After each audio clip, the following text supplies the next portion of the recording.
케인을 동경하고 케인을 공포의 대상으로 삼던 잉글랜드 구단 맨유는 손흥민이 없는 케인의 진정한 실체를 목격하고 경악할 수밖에 없었다. 별들의 전쟁 챔피언스리그에서 두 명문 구단이 격돌했습니다. 이름만 들어도 가슴이 웅장해지는 팀인 맨체스터 유나이티드와 바이에른 뮌헨이 챔피언스리그에서 한판 붙은 겁니다. 이 경기는 수많은 관전 포인트가 있는 화제의 경기였습니다. 잉글랜드 프리미어리그의 황제로 군림하다가 독일 분데스리가로 떠난 케인이 자신의 고향인 프리미어리그의 팀을 처음으로 상대하는 경기였습니다. 또한 케인과 김민재는 이번 시즌 바이에른 뮌헨의 유니폼을 입게 됐는데 이 둘은 뮌헨보다 맨유가 먼저 노렸던 선수들이었습니다. 그러니까 공교롭게도 맨유는 자신들이 그토록 권했던 공격과 수비의 두 축, 케인과 김민재를 적으로 만나게 된 겁니다.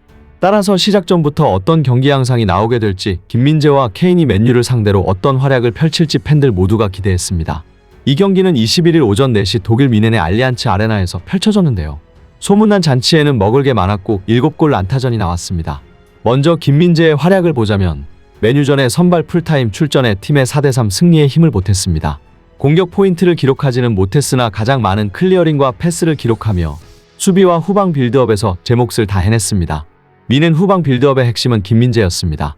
김민재는 양팀 통틀어서 가장 많은 106개의 패스를 시도했고 패스 성공 횟수도 97회로 가장 많았습니다.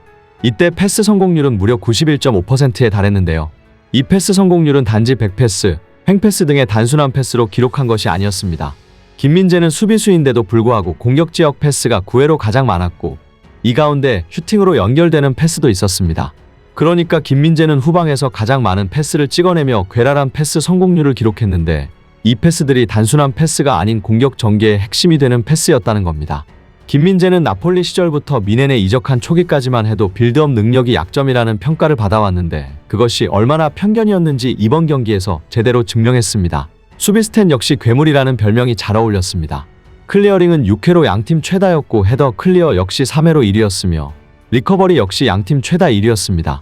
그야말로 바이에른 뮌헨의 공수에 걸친 김민재의 존재감을 엿볼 수 있는 활약과 기록들이었고 소파스코어 평점에선 6.8점, 홈모 평점에선 6.7점으로 각각 나란히 양팀 수비진 최고 평점을 기록했습니다. 특히 이날 상대가 맨유라는 점에서 김민재의 가치는 더욱 빛났습니다. 앞서 말했듯 맨유는 지난 여름 이적 시장 김민재 영입에 가장 공을 들였던 팀이었습니다.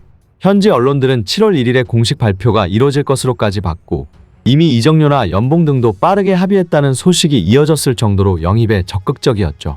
그러나 구단 인수와 자금 문제로 영입이 지지부진해진 사이 바이에른 뮌헨이 영입전에 뛰어들었고 맨유는 뒤늦게 다시 김민재를 영입하기 위한 프로젝트를 진행했으나 김민재의 마음은 이미 뮌헨 이적으로 굳어진 뒤였습니다. 즉 김민재는 오늘 자신의 영입 기회를 놓친 맨유를 상대로 존재감을 보여주며 맨유 속을 쓰리게 한 겁니다. 한편 맨유의 속을 쓰리게 한 김민재와는 달리 맨유를 웃게 만든 한 남자가 있었는데요. 바로 다름 아닌 해리 케인이었습니다. 케인은 이날 경기에서 페널티킥으로 한 골을 기록하기는 했지만 시종일관 팀에 녹아들지 못하는 모습을 보이며 맨유 팬들로 하여금 케인을 영입 못해서 다행이다라는 반응까지 나오게 했습니다. 사실 케인이 그동안 토트넘에서 보여준 것을 생각하면 케인이 다른 팀으로 이적해서 어려워하는 모습은 상상할 수 없었는데요.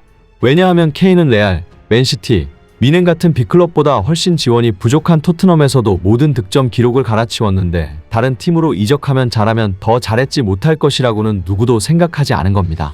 케인 없는 토트넘은 중위권 싸움도 못할 것이다라는 말이 나온 것도 그만큼 케인의 개인 기량은 압도적이었다는 것이죠.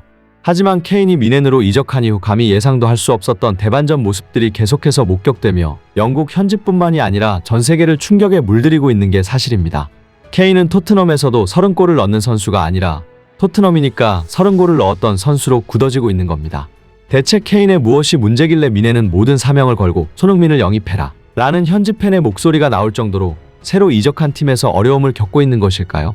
이에 대해 독일 빌트의 전문가들은 맨유와의 경기를 보고 딱 두 가지 이유 때문이라고 말했습니다. 그 내용은 놀라웠는데요. 첫 번째는 간단했습니다. 케인은 토트넘에서는 왕이었지만 뮌헨에서는 왕이 아니라는 겁니다. 토트넘에서 케인은 말 그대로 하고 싶은 거 다 했고 손흥민이라는 최고의 파트너가 있었습니다. 손흥민은 탁월한 패스 능력과 시야를 갖추고 있어 케인에게 많은 어시스트를 했고 또한 손흥민의 침투 능력은 케인에게 공간을 제공하고 어시스트를 쌓을 수 있게 만들어줬습니다. 이런 손흥민을 필두로 모든 전술이 케인을 중심으로 세팅됐습니다. 심지어 콘테는 지난 시즌 손흥민을 페리시치에게 공만 내주면 끝인 연계 셔틀로 사용하면서까지 케인 중심 전술을 끌고 나갔습니다. 그러니까 케인은 토트넘에서는 하고 싶은 것 다 하며 골도 많이 넣을 수 있었던 겁니다. 하지만 미넨에서는 다릅니다.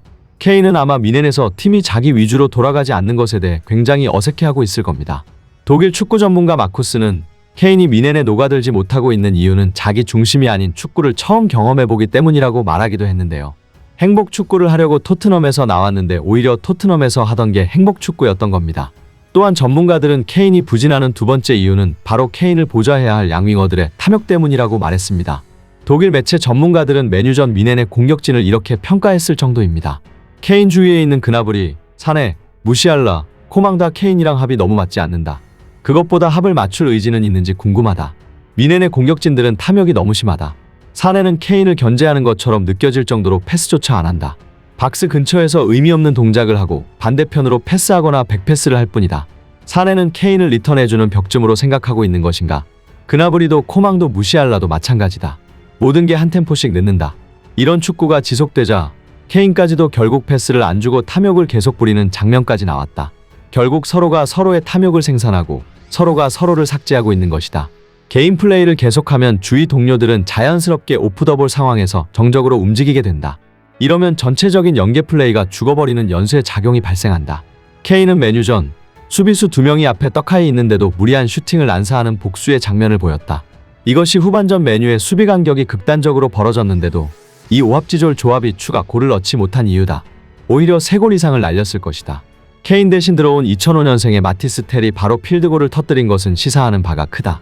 그야말로 케인도 주위 동료들도 서로가 서로를 의지하지 않고 탐욕을 부리고 있다는 게 전체적으로 가장 큰 문제라는 겁니다. 미넨은 맨유를 이겼다고 마냥 좋아해서는 안 되는 게 맨유는 최근 강등권 팀이라고 평가받는 브라이턴에게 3골을 먹히기도 했고 1978년 이후 처음으로 3경기 연속 3실점이라는 최악의 스타트를 하고 있는 팀입니다. 그런데도 미넨은 극강의 성적을 자랑하는 알리안츠 아레나에서 맨유를 겨우 4대3으로 잡아냈죠. 그러니까 엄밀히 말하면 미넨은 공격진의 서로에 대한 불신과 탐욕 때문에 명성에 맞는 경기력을 전혀 보여주지 못하고 있는 겁니다. 공교롭게도 이런 미넨의 분위기와 완전히 대조되는 팀이 있는데 바로 토트넘입니다. 미넨은 서로가 서로를 불신하고 있지만 이와 달리 토트넘은 서로가 서로를 신뢰하며 최상의 에너지를 뽑아내고 있습니다. 손흥민은 북런던 더비인 아스날전을 앞두고 이런 말을 하기도 했습니다. 아스날은 지금 우리와 맞붙고 싶지 않을 것입니다. 모두가 서로를 위해 뛰고 있고 모두가 서로를 위해 싸우고 있습니다. 누군가 뒤처지면 그에게 손을 내밀어 줍니다. 모두가 기꺼이 그렇게 하죠. 그것이 우리를 정말 강한 팀으로 만듭니다. 케인은 영광을 위해 손흥민 곁을 떠나 미넨으로 갔지만 전혀 다른 스토리가 펼쳐지고 있는 겁니다. 한편 이날 경기 결과만을 보고 아니 아무리 그래도 3실점이나 했는데 어떻게 김민재가 잘했다고 말할 수 있나? 그건 너무 김민재를 추켜 세우는 것 아닌가라는 주장을 하는 사람들이 있을 수 있는데요. 하지만 바이엘은 미넨이 3골을 실점했지만 김민재의 치명적인 실수는 나오지 않았습니다.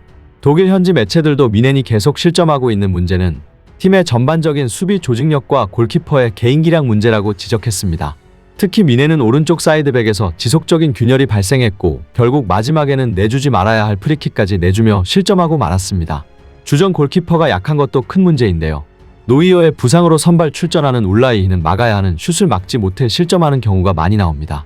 안정감이 상대적으로 너무 떨어지고 그렇다고 킥 능력이 좋은 것도 아닙니다. 울라이히는 최후방에서 불안감을 불러일으키는 선수죠. 이 때문에 아무리 김민재와 우파메카노가 무난하게 제 몫을 해도 실점을 할 수밖에 없는 이유입니다. 아무쪼록 김민재가 어수선한 미넨을 잘 끌어갈 수 있기를 바라며 영상 마치겠습니다.